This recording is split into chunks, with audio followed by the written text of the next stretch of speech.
5 prison escapes during World War II did more than free a handful of men. They exposed tiny gaps that forced entire security systems to change. What happened inside those walls, and why did those moments reshape modern confinement standards? The answers begin with a night no one was to survive. Number 1. The Auschwitz Commandant car escape. On June 20, 1942, 4 prisoners were held inside Auschwitz, a place designed to erase identity and block every path outward. They were not ordinary detainees. Each had been selected for labor that moved them near storage rooms and vehicle areas. The camp stood in occupied Poland, surrounded by fences, watchtowers, and armed patrols. From the outside, it appeared sealed by routine and fear. From the inside, it operated through schedules and visible authority. Every movement depended on uniform signals and expected behavior. These men understood that escape did not begin with running. It began with learning how the place pretended to be unbreakable. If escape could happen here, then the idea of secure confinement would collapse. Auschwitz relied on layers of control. Gates were locked, roads were watched, and guards rotated on fixed schedules. The central road passed directly through the main entrance, where vehicles were inspected by routine rather than suspicion. The command structure mattered more than the walls. Anyone who appeared to belong was rarely questioned. Uniforms carried power and vehicles moved as symbols of order. Weather played a role too. Summer light kept the camp visible but also predictable. The distance from the inner barracks to the outer gate required several minutes of walking under observation. The system assumed that no one inside could convincingly become someone in charge. The design trusted recognition over verification. It worked because it had never been challenged, but only one habit needed to fail. The prisoners noticed something small. Vehicles belonging to senior officers were treated differently. They were waved through with minimal inspection. Drivers were rarely asked to explain their cargo or their route. One prisoner worked near the motor pool and observed how keys were stored and how uniforms were hung. Another learned the rhythm of guard changes near the vehicle shed. The gap was not in the fence, but in the role of the driver. The camp watched bodies, not behavior. The men could not leave their block freely, but they could move inside work zones. A single moment of misrecognition could turn access into passage. Leaving the building would not mean leaving the camp, but it would test whether authority could be worn like clothing. Preparation unfolded over weeks. They collected pieces of clothing and hid them in work areas. They memorized phrases used by officers and practiced posture and tone. Tools were returned carefully to avoid questions. Any missing object would bring a search. Every step required patience. Guards performed random checks without warning. A single discovery would end everything. The men avoided drawing attention by keeping their work routine unchanged. Their plan depended on timing and confidence rather than speed. The larger the plan became, the more fragile it felt. They knew that escape required looking ordinary. If inspection came that day, the attempt would die before it began. The largest obstacles were not walls, but people. Guards moved unpredictably during shift changes. Other prisoners might speak without knowing the risk. Weather could slow movement or draw notice. The vehicle itself could fail to start. Even the sound of an engine could summon attention. They also faced distance beyond the gate. Roads led through areas controlled by patrols. Leaving the camp did not mean reaching safety. It meant entering open territory without protection. They had no documents that would survive careful review. Their only defense was performance. If they exited the gate, they would still be exposed. If they stayed inside, the chance would vanish. If they left, where would survival begin? Late in the afternoon, they moved. They changed into uniforms taken from storage and entered the vehicle area. One took the driver's seat. The others positioned themselves as guards. The engine started without delay. As the vehicle rolled forward, 2 guards looked up from their posts. One raised his hand to signal the gate. A voice ordered the barrier lifted. The sound matched what the guards expected to hear. A brief pause followed while the gate opened. Another guard stepped closer, but the vehicle continued forward. The moment stretched. If anyone asked for papers, the act would collapse. The barrier lifted fully and the road cleared. They crossed the line between controlled space and open land. But leaving the gate did not mean leaving danger. Within hours, the absence was noticed. A vehicle was missing. Uniforms were unaccounted for. Guards were questioned. Patrols were sent along nearby roads. The trail was thin. The prisoners had moved quickly and changed appearance after leaving. Reports conflicted about direction and time. No body was found. No clear border crossing was confirmed. The system knew something had broken, but did not know how. The The men had passed through the most guarded exit without force. Their disappearance became a puzzle rather than a conclusion. The camp searched outward, but the proof of escape remained uncertain. Where had they gone? After the incident, procedures changed. Vehicles were inspected regardless of rank. Uniforms were locked and counted. Roles were no longer trusted by sight alone. The escape showed that control built on habit could be worn like a mask. It was not a story of speed or strength. It was a story of systems failing to question their own signals. The event forced authorities to revise how movement and identity were checked. It became a lesson about routine blindness. The walls had not failed, the rules had. And if one camp could be crossed this way, how many others still believed their gates could never open? Number 2. The Great Escape at Stalag Luft Three. On the night of March 24 into March 25, 1944, Allied airmen were held inside a prisoner camp built on sandy soil in German-controlled territory. The site was chosen because digging tunnels was supposed to be impossible. The prisoners were officers trained to resist capture, not ordinary laborers. Their days were filled with roll calls, inspections, and careful observation by guards. The camp sat far from major cities, surrounded by forests and rail lines that led deeper into enemy land. From the outside, it looked like a model of order. From the inside, it felt like a test of patience. The men believed that staying meant being erased from the war. Leaving meant risking everything. If escape worked here, the idea of total control would be questioned. The camp relied on structure rather than force alone. Barracks stood in neat rows. Guard towers watched every open space. Searchlights moved across the yard at night. Patrols followed strict schedules. The soil itself was part of the defense. Sand collapsed easily and left clear traces on shoes and clothing. Tunnels could not be hidden without careful planning. Distance was another barrier. The nearest rail station lay many miles away. The weather in late winter remained cold and damp. Any movement outside at night meant crossing open ground under the moon. The system depended on routine and repetition.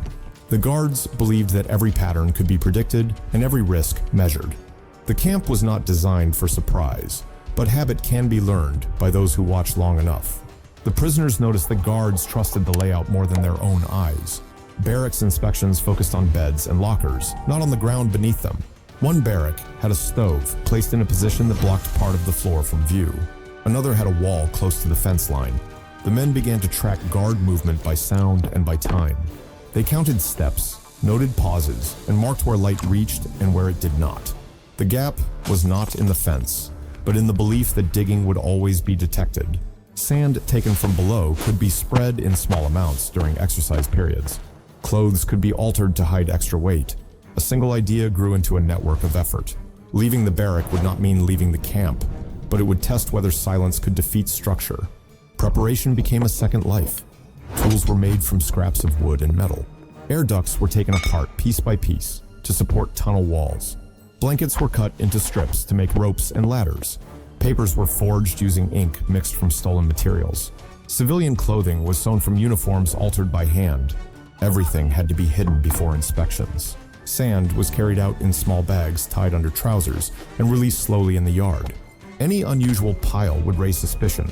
The work lasted for months. Every night someone listened for footsteps while others dug in darkness. The danger was constant. A sudden search could end the project in seconds. The men understood that success depended on doing nothing that looked like change. If one mistake happened, the plan would disappear with it. The obstacles grew heavier as the date approached. Guard rotations changed without warning. Weather turned colder, making movement slower and louder. Some men became ill and could not take part. Supplies ran low. The tunnel had to reach beyond the fence line, but the soil shifted and threatened to collapse. Air inside became thin. Candles burned weakly and filled the space with smoke. Time pressed harder each day. Transfer orders were rumored, meaning the camp might be moved. The men faced a choice between acting early or waiting for better conditions. Leaving the tunnel unfinished meant failure. Waiting too long meant discovery. Even if they reached open ground, travel without clear papers would invite capture. Escape did not promise safety. It promised only a different kind of risk. If they went out, where would they survive? Near midnight, the signal was given. A small opening under the barrack floor was uncovered. One man slid into the tunnel and began to crawl. The space allowed only one person at a time. Each carried a small bag with food and papers. The line moved slowly. Snow had fallen, and the exit hole lay just short of the forest edge. One man reached the surface and froze when a guard walked past the tunnel mouth without noticing it. Another dropped his bag and had to return for it. The wait grew longer. Dawn approached. A noise from above caused the tunnel to fall silent. The risk of discovery increased with every minute. Turning back would expose the opening. Moving forward meant racing daylight. Leaving the tunnel did not mean leaving danger. When morning came, the absence was discovered. Barracks were searched. The tunnel was found. Sirens sounded across the camp. Trains and roads were watched. Patrols followed footprints in the snow. Some men were caught within hours. Others vanished into towns and forests. Reports described sightings, but no certainty. The camp knew that many had escaped, but could not say where they were. For days, the system hunted for answers. Some trails ended in stations. Others disappeared at road crossings. The outcome was uneven and incomplete. The escape was neither full success nor total failure. It was a challenge to control itself. The question was not how many left, but how the camp allowed so many to try. Where did they go? After the event, rules changed. Barracks were raised above the ground. Floors were inspected regularly. Sand was counted and measured. Movement inside was limited. Guard patterns became irregular. The escape proved that long routines invite study. It showed that confinement depends not only on walls, but on attention. The system had assumed that effort would be visible. It had not planned for patience. This was not just a story of men crawling through earth.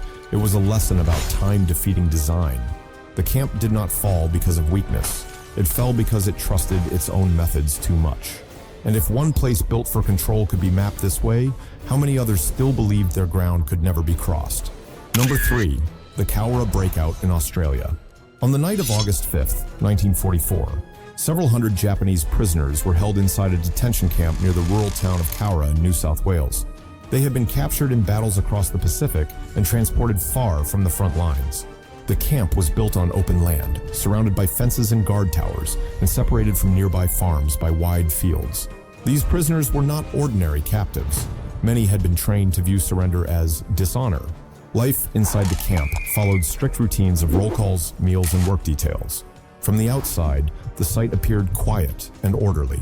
From the inside, tension grew with every passing week. If escape could occur here, then even distance and isolation would not guarantee control. The camp relied on space and routine as its main defenses. Fences formed clear boundaries. Watchtowers overlooked open ground. Guards patrolled in predictable paths. The nearest town was several miles away, and the surrounding land offered little cover.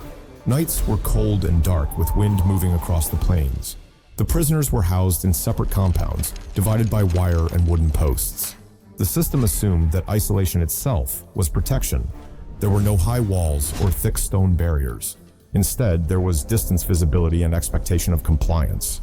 The authorities believed that the prisoners would avoid desperate actions because survival depended on calm behavior. The design trusted that discipline would come from order, but it only took one belief to fail for the whole structure to shake. The prisoners noticed something the system did not fully consider.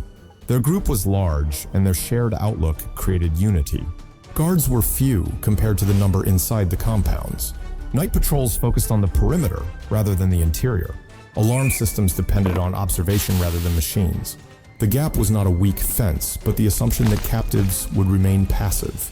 The men studied the timing of lights and the movement of guards. They spoke quietly about running at the same moment, overwhelming control by numbers rather than stealth. The camp watched individuals, not the crowd. Leaving the barracks would not mean leaving the camp, but it would test whether force of will could break routine. Preparation happened in secret. Prisoners hid simple tools made from everyday materials. They gathered pieces of wood and cloth to protect their bodies from wire and cold. Signals were arranged using whispered messages and small gestures. The plan depended on surprise rather than disguise. Any early discovery would bring punishment and tighter rules. Guards entered compounds without warning, and searches were possible at any time. The prisoners had to appear calm while preparing for action. Every movement had to blend with daily life. The longer the plan grew, the more dangerous it became. They knew that escape would not be quiet. It would be sudden and visible. If a search happened before the chosen night, everything would end at once. The greatest obstacles were human and natural at the same time. Guards carried weapons and could call for help. Barbed wire could tear skin and clothing. Darkness could hide movement, but also cause confusion. Some prisoners were weak from illness and hunger. Others feared what would happen if they failed. Outside the fence, the land offered little shelter and no clear direction. Roads led to farms and towns where strangers would be noticed. Even if they crossed the fence, they would still face distance, cold, and patrols. Leaving the compound did not mean reaching safety. It meant stepping into open ground without guidance. If they ran, where would they go? Shortly before dawn, the signal was given. Groups rushed forward at once, shouting to create confusion. Some cut through wire while others climbed over it. Guards heard the noise and turned toward the compounds. One tower sent an alert. Shots were fired into the air as warning. The prisoners continued moving, spreading out across the fields. Some fell at the fence. Others reached open land. The scene lasted only minutes but felt much longer. The darkness filled with movement and sound. The guards tried to hold positions while calling for support from nearby units. The prisoners did not slow. They moved with urgency rather than caution. Crossing the fence did not mean escape. It meant beginning a chase.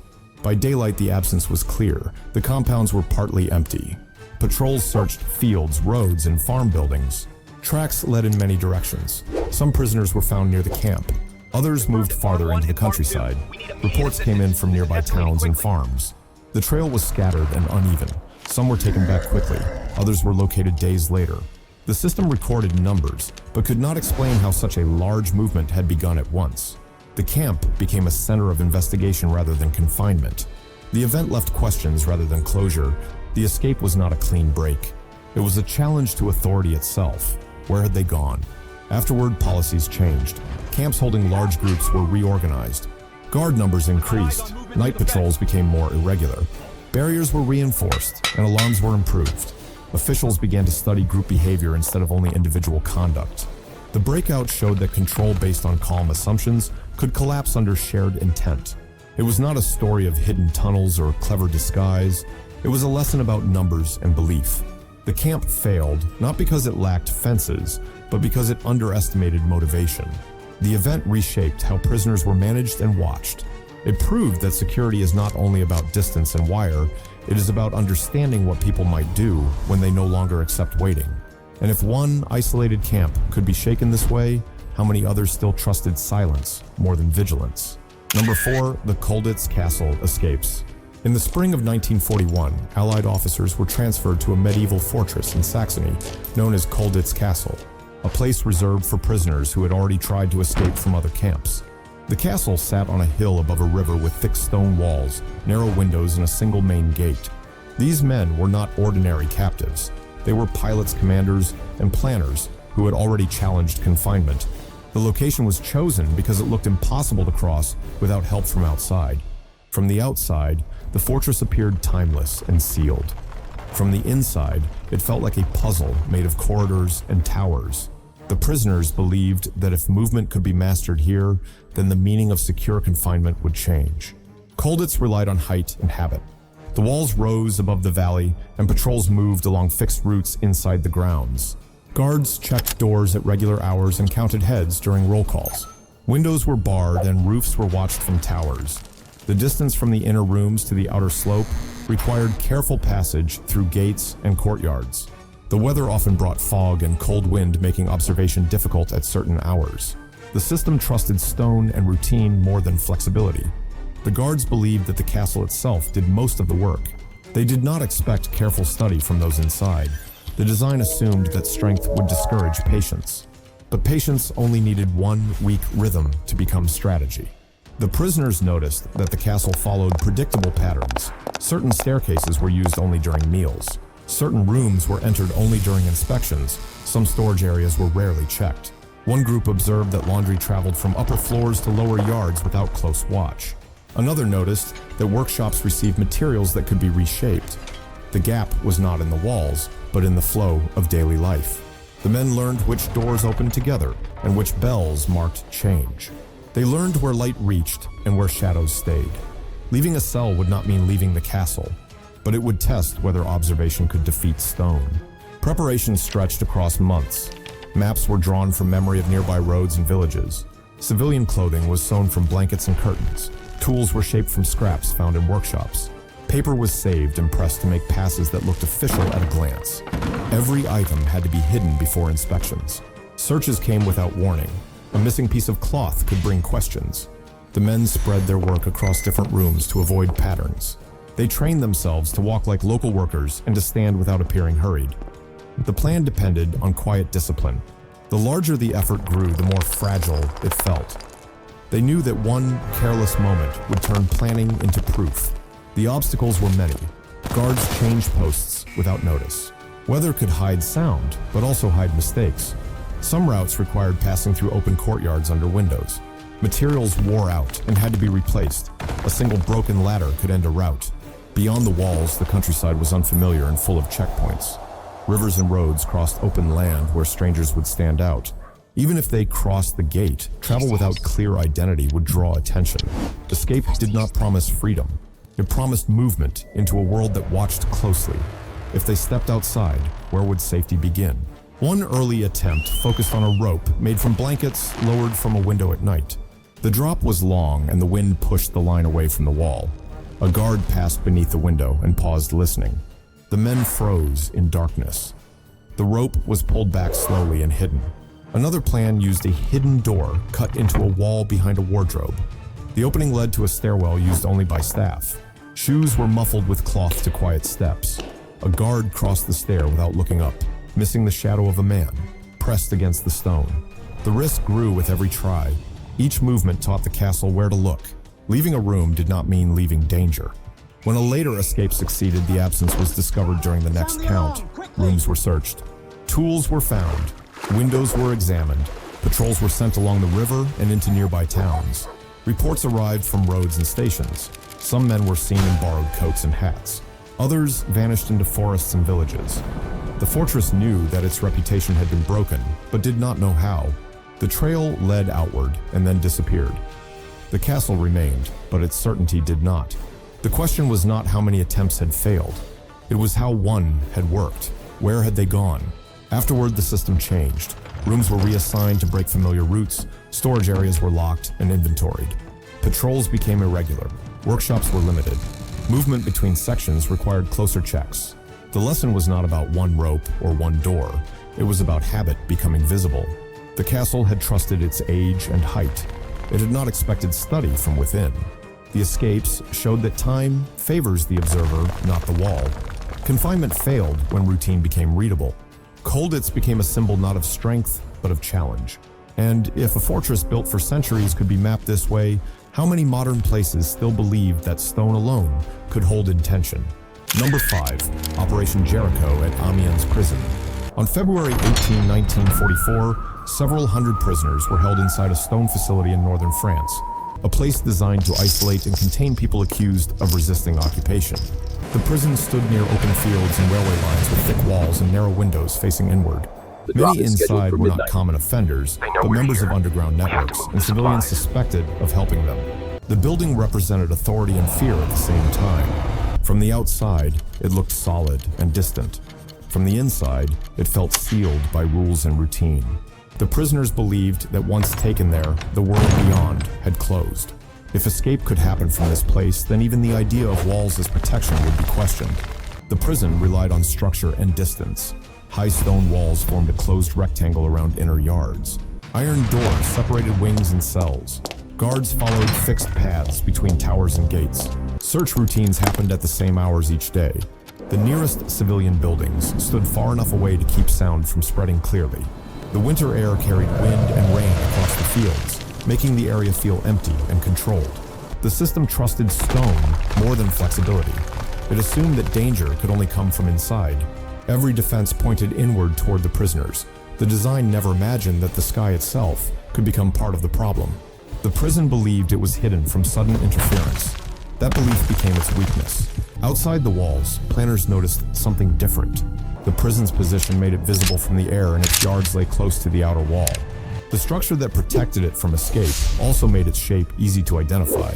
Guard patterns were known through observation. The time of morning inspections was predictable.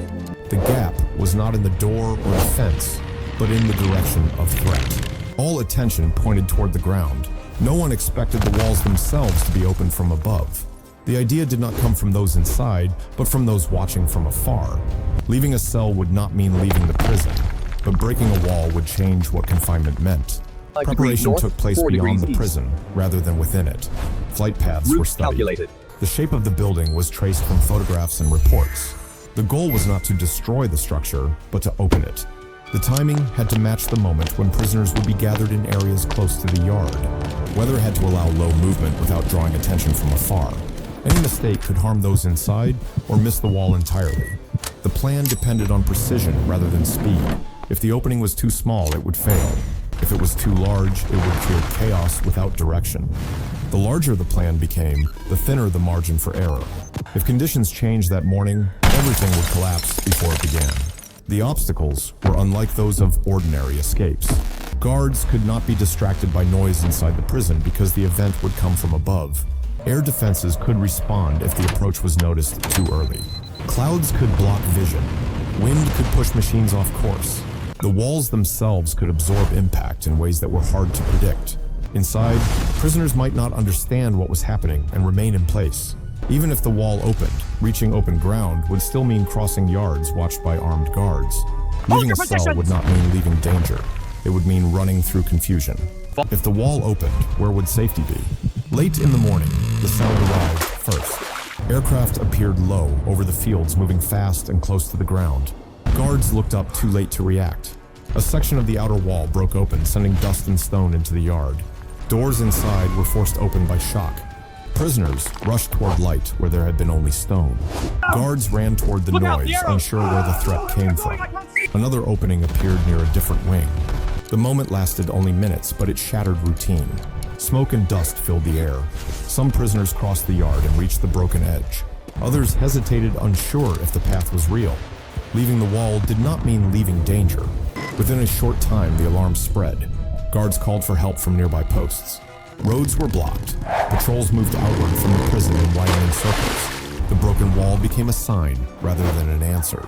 Some prisoners were found near the fields. Others disappeared into villages and hedges. Reports described movement, but not direction. The system knew that its barrier had failed, but could not say how many had crossed it. The prison became a place of search rather than holding. The damage could be seen, but the result could not. The escape did not end with one gate opening. It began with many questions. Where had they gone? After the event, thinking about confinement changed. Prisons and camps were reviewed not only for inner weakness, but for outer exposure. Walls were strengthened with the idea that they might be challenged from above as well as below. Guard routines were altered to reduce predictable gathering points. Buildings were no longer judged only by height and thickness, but by how they appeared from far away. The lesson was not about flight or speed. It was about direction. Control had failed because it watched only one side of the problem. Operation Jericho showed that confinement is not only about keeping people in. It is about understanding every way a barrier can be tested. And if one prison could be opened from the sky, how many others still believed their walls could never be reached? These 5 escapes did not succeed because walls were weak. They happened because routine became visible and trust replaced verification. Each case forced authorities to change how movement, identity, and space were controlled. Gates were strengthened, schedules were broken, and attention shifted from objects to behavior. The lesson is not about daring or luck. It is about systems that forget to question themselves. When control depends on habit, it invites study. When study meets patience, barriers lose meaning. History shows that confinement fails when it stops learning, and any place that believes it cannot be challenged is already preparing failure.